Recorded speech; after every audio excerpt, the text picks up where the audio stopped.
নমস্কার। আজ আমরা যে বিষয় নিয়ে আলোচনা করব সেটা হলো রাগ।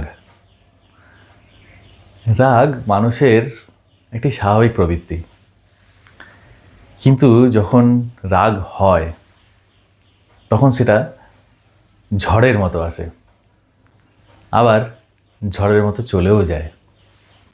রাগের সময় বুদ্ধি কাজ করে না। তাহলে বুঝতেই পারছেন, রাগের সময় বলে যাওয়া কথা আর রাগের সময় করে যাওয়া কাজ, তার জন্য পরে অনেক সময় আফসোস করতে হয়।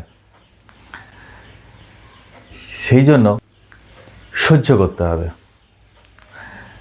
যদি আপনি সহ্য করতে না পারেন, যখন দেখছেন রাগের পূর্বাভাস আসছে, এবার আপনার রাগ সহ্যের বাইরে বেরিয়ে যাচ্ছে, তখন একটাই উপায়, আপনি স্থান পরিবর্তন করুন।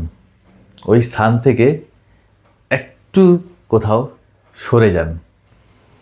যখন দেখবেন আপনার বুদ্ধি আবার ফিরে আসছে, আবার আপনি স্বাভাবিক বুদ্ধি দিয়ে কাজ করতে পারছেন, তখন আপনি পরিস্থিতির মোকাবিলা করুন। দেখুন, অভ্যাস করুন, কেমন থাকেন বলবেন। নমস্কার।